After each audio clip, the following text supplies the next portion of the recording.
అమ్మా మేడం వచ్చింది. Sorry I'm really sorry Sunil. నీకు తెలుసు కదా ఎంత ట్రాఫిక్ ఉంటుందో. అయినా నేను 1 గంట ముందే బయలుదేరాను హాస్టల్ నుండి. ఆటో లేట్గా దొరికింది అండ్ ట్రాఫిక్ కూడా జామ్. ఒకటి చెప్పనా, నేను ప్రపంచాన్ని జయించి నీకోసం వచ్చాను సునీల్. ప్రపంచాన్ని జయించేవా? అయినా నిన్నెవరు ఓడిస్తారు బ్లాక్ బ్యూటీ? ఏమన్నావు? అందరిలాగా నువ్వు కూడా నన్ను గేలి చేస్తున్నావా సునీల్? నేను నీకు నచ్చకపోతే ఇప్పుడే చెప్పేయ్. అయ్యో లేదు, నన్ను తప్పుగా అనుకోకు. నేను జస్ట్ జోక్ చేస్తున్నాను అంతే. సరేలే సునీల్, నాకంతా అర్థమైంది. నువ్వు కూడా అందరిలాంటి వాడివే. లేదు కావ్య, అలా అనకు. నేను చాలా పెద్ద తప్పు చేశాను. నిన్ను నవ్వించాలని నీ కోపం తెప్పించాను. నన్ను క్షమించు కావ్య. సరేలే, కానీ ఇంకెప్పుడు ఈ బ్లాక్ బ్యూటీతో పెట్టుకోకు, అర్థమైందా? అలా అని కావ్య నవ్వుతుంది. కానీ కావ్య నిజంగా కోపగించిందని సునీల్ అనుకున్నాడు. అయినా అలా ఏం జరగలేదు. కావ్య చక్కగా అర్థం చేసుకునే పిల్ల. సునీల్ తనని ప్రేమిస్తున్నాడని తనకు తెలుసు.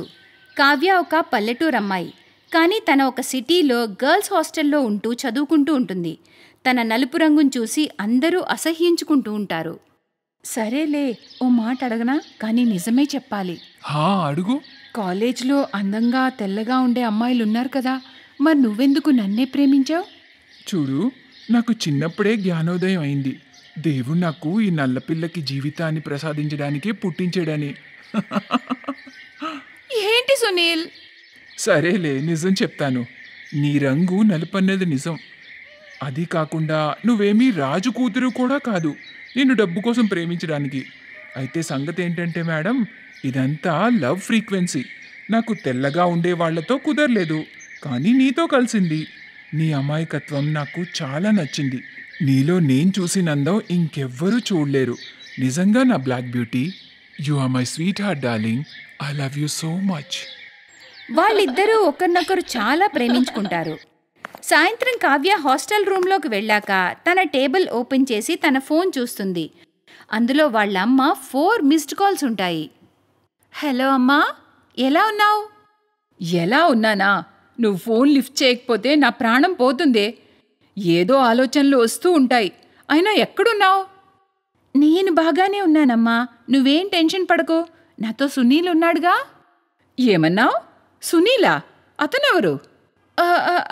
అదేం లేదమ్మా, ఊరికే అన్నాను. కావ్య, నిజం చెప్పు, ఎవరితోనైనా ప్రేమలో ఉన్నావా ఏంటి? అయ్యో లేదమ్మా, ఆయన జస్ట్ నా ఫ్రెండ్ అంతే. సరేలే, రేపు మేము వస్తున్నాం నీ ఫ్రెండ్ని కలవడానికి. వద్దమ్మా, మీరిక్కడికెందుకు? నేను చెప్తున్నాను కదా, మేం జస్ట్ ఫ్రెండ్స్ అని. నేను నీ మాట ఏం వినను. నేను మీ నాన్న రేపు వస్తున్నాం. సరే అమ్మా, కానీ ఒక రిక్వెస్ట్. చెప్పు. అమ్మా, ధనవంతుల్లో రావద్దు ప్లీజ్ అని చెప్పి కావ్య ఫోన్ కట్ చేసేస్తుంది. గాయత్రికి కావ్య మాటలేం అర్థం కాలేదు. అప్పుడు కావ్య తండ్రి, ఏమైంది గాయత్రి, ఎందుకలా టెన్షన్ పడుతున్నావు? ఏం చెప్పనండి, సిటీలో కావ్య ఎవరో అబ్బాయిని. ఏంటి? వాడి పేరు చెప్పు, వాడి సంగతి నేను చూస్తాను. అరే, నా మాట మొత్తం వినండి. మన కావ్య అబ్బాయిని ఇష్టపడుతున్నట్టుంది. రేపు మనిద్దరం సిటీకి వస్తున్నామని చెప్పగానే తను ధనవంతుల్లా రావద్దని చెప్పిందండి. అంటే దానర్థం కావ్య మన గురించి తన ఫ్రెండ్తో ఏమీ చెప్పుండదు.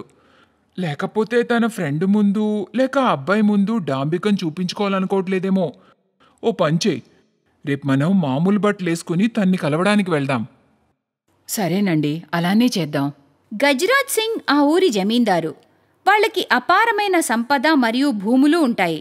వాళ్ళు ఒక పెద్ద భవనంలో నివసిస్తూ ఉంటారు. కావ్య వాళ్ళ ఒక్కగానొక్క కూతురు. మర్నాడు చాలా సాధారణ బట్టలు వేసుకుని, ఆ నల్లపిల్ల కావ్య అమ్మా బాబు అనుకుంటానే. ఇంతలో సునీల్ మరియు కావ్య వస్తారు. సునీల్ రాగానే వాళ్ళిద్దరి కాళ్లకు నమస్కరిస్తాడు. సునీల్ సంస్కారం చూసి వాళ్ళు చాలా సంతోషపడతారు. సునీల్ బాబు, నువ్వు మా అమ్మాయిని బాగా చూసుకుంటావా? తప్పకుండానండి. నేను తన్ని మహారాణిలా చూసుకుంటాను. నాకు జాబ్ కూడా వచ్చింది. ఈ లాస్ట్ సెమిస్టర్ తర్వాత జాయిన్ అవ్వాలి. మీకు ఇష్టమైతే నేను కావ్యాన్ని పెళ్లి చేసుకోవాలనుకుంటున్నానండి. సునీల్ కావ్య తల్లిదండ్రులకి చాలా నచ్చాడు. ఆ తర్వాత వాళ్ళిద్దరూ తిరిగి వాళ్ళ ఊరికి వెళ్ళిపోతారు. మనం కరెక్టే ఆలోచించామండి. సునీల్కి మన గురించి అసలేం తెలీదు. నిజంగా కావ్య చాలా మంచి అబ్బాయిని సెలెక్ట్ చేసుకుంది. అవును గాయత్రి, నిజంగా అబ్బాయి చాలా మంచోడు. గాయత్రి మరియు గజరాజ్ సింగ్ కావ్య నిర్ణయానికి చాలా సంతోషించారు. కానీ సునీల్ తల్లి కమలాదేవికి ఈ పెళ్ళంటే అస్సలు ఇష్టం ఉండదు. సునీల్ బాబూ, నా మాట వినరా? నువ్వేమో తెల్లగా ఉంటావు, అదేమో కాకిలా నల్లగా ఉంటది. ఇప్పుడు నీకు మంచి ఉద్యోగం కూడా వచ్చింది కదారా, మరి ఇంకెందుకురా ఆ నల్ల కాకిని పెళ్లి చేసుకోవడం? అమ్మా, నాన్నగారు చనిపోయాక మనం కూడా పేదరికంతో బాధపడ్డాం. అప్పుడు నువ్వు ఎంతో కష్టపడి నన్ను చదివించావు, ఇంత వాణ్ణి చేశావు. అలానే నేను కావ్య కూడా బాగా కష్టపడతామమ్మా. నేను తన మంచితనం చూసి తనని పెళ్లి చేసుకుందా అనుకున్నాను, అంతేగాని తన రంగు బ్యాంక్ బ్యాలెన్స్ చూసి కాదమ్మా. కమలమ్మ ఒప్పుకోక తప్పలేదు. గాయత్రి మరియు గజరాజ్ సింగ్ వాళ్ళ పెళ్లి చేస్తారు. కావ్య మరియు సునీల్ కొత్త జీవితాన్ని సంతోషంగా ప్రారంభిస్తారు. సునీల్ జాబ్కి వెళ్తే కావ్య ఇంటి పని చేసేది. అయినా కానీ కావ్య అత్తగారు తన రంగు అంతస్తు గురించి దెప్పి పొడుస్తూ ఉండేది. ఇలానే కొద్ది రోజులు గడుస్తాయి. ఒకరోజు కమలమ్మ కాల్ జారి మెట్ల మీద నుంచి పడిపోయి స్పృహ కోల్పోతుంది. అప్పుడు కావ్య వెంటనే సిటీలో ఉన్న పెద్ద హాస్పిటల్కి తీసుకెళ్తుంది. కావ్య ఫోన్ చేయడంతో సునీల్ వెంటనే హాస్పిటల్కి వస్తాడు. Thank you so much Kavya, ఈరోజు నువ్వు చాలా మంచి పని చేశావు. ఏంటండి అలా అంటున్నారు? ఆమె నాకు తల్లితో సమానం. కమలమ్మ హాస్పిటల్లో ఉన్న రూమ్ అత్యంత కాస్ట్లీ రూమ్. అదంతా చూసి సునీల్ కంగారు పడతాడు. అయినా తను కావ్యాని ఏమీ అనలేదు. ఆ రూమ్లోంచి బయటకొచ్చి తన బాస్కి ఫోన్ చేస్తాడు, కొంచెం అడ్వాన్స్ కావాలని. మరోపక్క కావ్య తల్లితో ఫోన్లో మాట్లాడుతూ ఉంటుంది. దేవుడి దయవల్ల మీ అత్తగారు బాగానే ఉందమ్మా. విను, మేం కూడా బయలుదేరుతున్నాం తల్లి. కానీ ఈసారి మమ్మల్ని ఏం వేసుకురమ్మంటావు? మీకెలా నచ్చితే అలా రండమ్మా, ఇదే సరైన సమయం. సరిగ్గా 2 గంటల తర్వాత హాస్పిటల్ ముందు ఒక కాస్ట్లీ కార్ వచ్చి ఆగుతుంది. Welcome chairman sir. Thank you doctor. అంతా ఓకేనా? Yes sir, all good. Doctor, ఇతను మా అల్లుడు మిస్టర్ సునీల్. ఓహో, హలో సార్. Hello sir. అరే, ఈరోజు కాళ్ళకి దండం పెట్టరా అల్లుడు గారు? మీరేం టెన్షన్ పడకండి, ఈ హాస్పిటల్ మనదే. ఇక్కడ అందరూ కమలా చెల్లెమ్మని చాలా జాగ్రత్తగా చూసుకుంటారు. రిలాక్స్ అవ్వండి. I am royal black beauty. Do you got it? సునీల్కి మొత్తం అర్థమైపోతుంది. తనకి ఆశ్చర్యంగా ఉంటుంది. కానీ తను కావ్య స్వచ్ఛమైన ప్రేమ పొందినందుకు కొంచెం గర్వంగా కూడా అనిపించింది.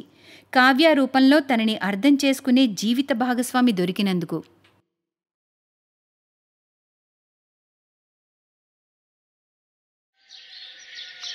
ప్రియాంక, ప్లీజ్ ఈ ఒక్క హెల్ప్ చేయవే. నీకు తెలుసు కదా ఈ అసైన్మెంట్ నాకెంత ఇంపార్టెంటో. ఈరోజు నాకు మోడలింగ్ నుంచి ఫోన్ వచ్చింది. నేను ఈ ఛాన్స్ మిస్ చేసుకోలేనే. పెళ్లి కూతురు తన బెస్ట్ ఫ్రెండ్ని చాలా రిక్వెస్ట్ చేస్తూ ఉంటుంది. కానీ స్వాతి, ఈ విషయం ఎవరికైనా తెలిస్తే? ఎవ్వరికీ తెలీదే. వాళ్ళింతవరకు నా మొహమే చూడలేదు. మాలోని ఆడపిల్లలు కోడలే అత్తవారింటికి వచ్చేదాకా అత్తోరింటి వాళ్ళు తన ముఖం అస్సలు చూడరే.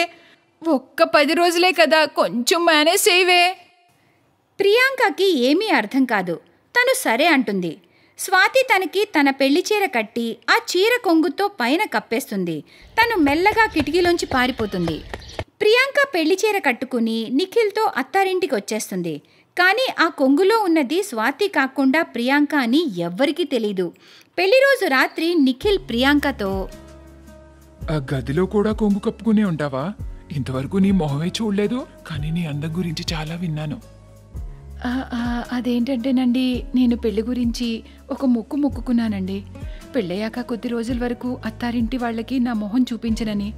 మీకేమీ ప్రాబ్లం లేదు కదా? నేను నిన్ను ఏ విషయంలోని బలవంతం పెట్టను. మర్నాడు నిఖిల్ అందరికీ ప్రియాంక మొక్కు గురించి చెప్తాడు. అప్పుడు అతని తల్లి కమల ప్రియాంకతో ఇలా అంటుంది. ఏంటి కోడలా, నువ్వు కొంగు కప్పుకుంటే వంటలా చేస్తావు? నీకేం కనిపించదు కదా. మీరేం టెన్షన్ పడకండి అత్తయ్య, నేను వంట చేస్తాను, నాకేం ప్రాబ్లం లేదు. సరేలే, నీకెలా నచ్చితే అలా చెయ్యి.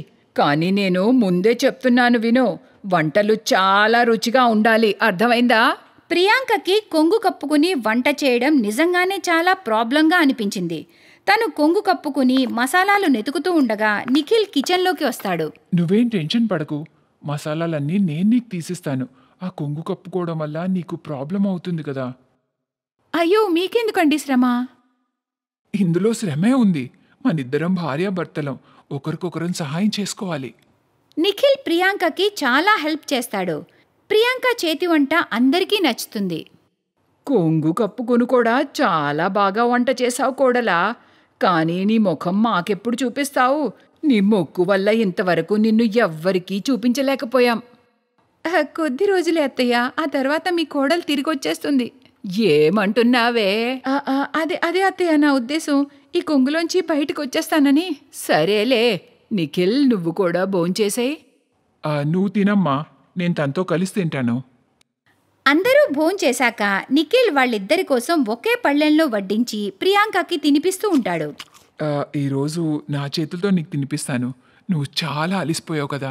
నిఖిల్ మంచితనాన్ని చూసి ప్రియాంక తనని ఇష్టపడుతూ ఉంటుంది. కానీ తనకి తెలుసు నిఖిల్ మరియు ఆ అత్తవారిల్లు ఎప్పటికీ తనవి కావని. ఎందుకంటే 10 రోజుల తర్వాత స్వాతి తిరిగి వచ్చేస్తుందని. ఇలా 10 రోజులు గడుస్తాయి. ప్రియాంక స్వాతికి చాలాసార్లు ఫోన్ చేస్తుంది. కానీ స్వాతి ఫోన్ స్విచ్ ఆఫ్ వస్తూ ఉంటుంది. చూస్తూ చూస్తూ 1 రోజులు గడుస్తాయి. కానీ స్వాతి తిరిగి రాదు. తను ఈ పెళ్లి నుండి తప్పించుకుందని స్పష్టంగా అర్థమవుతుంది. నువ్వు చేసింది కరెక్ట్ కాదు స్వాతి. ఎంత మంచి భర్తని కాదనుకున్నావో నీకు అర్థం కావట్లేదు. ఇప్పుడు నేనేం చెయ్యను? నిఖిల్ని నేను ఒంటరిగా వదిలేసి వెళ్ళలేను. ఆ తర్వాత ప్రియాంక ఒక నిర్ణయం తీసుకుంటుంది. తను నిఖిల్ భార్యగా ఆ ఇంట్లోనే ఉండిపోతుంది. తను కొంగు తీసేసి నిఖిల్ మరియు అతని కుటుంబ బాధ్యతల్ని చక్కగా చూసుకుంటుంది. అంతా బాగానే ఉంటుంది. చూస్తూ చూస్తూ 2 సంవత్సరాలు గడుస్తాయి. ఒకరోజు వాళ్ళింటి బెల్ మోగుతుంది. ప్రియాంక తలుపు తెరిచేసరికి ఎదురుగా స్వాతి ఉంటుంది. నువ్వా? నువ్విక్కడేం చేస్తున్నావు? అది కూడా 2 ఏళ్ల తర్వాత? నిన్న అత్తారింటికి రాకూడదా? నీ ప్రశ్నలన్నింటికీ లోపలికొచ్చి సమాధానం చెప్తాను. ప్రియాంక తనని లోపలికి పిలుస్తుంది. ఇప్పుడు చెప్పు, 2 ఏళ్ల తర్వాత ఎందుకు ఇక్కడికి వచ్చావు? నేను నీకు చాలాసార్లు ఫోన్ చేశాను, కానీ నువ్వు ఒక్కసారి కూడా రెస్పాన్సే ఇవ్వలేదు. నిజం చెప్పనా? నాకు ఈ పెళ్ళి అస్సలు ఇష్టం లేదు. అందుకే నేను నిన్ను ఇక్కడికి పంపించి నేను పారిపోయాను. నిన్ను ఇక్కడ ఇరికించేశాను. అయినా నువ్వు 10 రోజుల తర్వాత నిజం చెప్పేసి వెళ్ళిపోతావు అనుకున్నాను.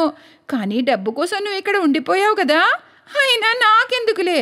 నాకు ఒక 20 లక్షలు ఇస్తే నేను వెళ్ళిపోతాను ప్రియాంక. అంత డబ్బు నేనెక్కడి నుండి తెస్తాను? 3 రోజుల్లో నాకు డబ్బులు కావాలి, లేకపోతే అందరికీ నిజం చెప్పేస్తాను. స్వాతి ప్రియాంక ఫ్రెండ్లా అదే ఇంట్లో ఉంటుంది. 3 రోజులు గడుస్తాయి. ప్రియాంక చాలా భయపడుతూ ఉంటుంది. అప్పుడే తన అత్తగారు గొంతు విని, నా బీరువాలో ఉన్న 20 లక్షలు కనిపించట్లేదురా. నిఖిల్ బాబు, నువ్వు వెళ్ళి అందరి గదులు చెక్ చేయి. నిఖిల్ అందరి గదులు చెక్ చేస్తాడు. తనకి స్వాతి మంచం కింద 20 లక్షల రూపాయలు దొరుకుతాయి. కోడలా, నీ ఫ్రెండు పచ్చి దొంగే. నిఖిల్ బాబు, తక్షణమే పోలీసుల్ని పిలువు. నేను ఈ డబ్బులు తీయలేదు. నేను ఈ ఇంటి అసలైన కోడల్ని. దొంగతనం చేయాల్సిన అవసరం నాకే ఉంది. ఏమంటున్నావు? నేను చెప్తాను బాబు. పెళ్ళైన వెంటనే ఇది నిన్ను వదిలేసి పారిపోయిందిరా. దాని ఫ్రెండ్ ప్రియాంకని ఇమోషనల్గా బ్లాక్మెయిల్ చేసి ఇక్కడికి పంపించింది. కానీ ఈరోజు డబ్బు కోసం మళ్ళీ తిరిగొచ్చిందిరా. నాకు ఈ విషయం ముందే తెలుసు. ఆ రోజు రాత్రి నేను మీ మాటలు మొత్తం విన్నాను. కానీ ఈరోజు నేను చాలా సంతోషంగా ఉన్నాను. నీలాంటిది మా ఇంటి కోడలు అవ్వనందుకు. మా దృష్టిలో ప్రియాంకాయే ఈ ఇంటి కోడలు. ఇక నువ్వు వెళ్తావా లేదా?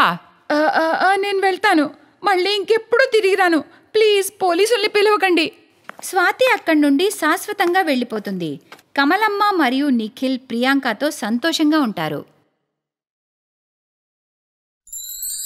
Thanks for watching.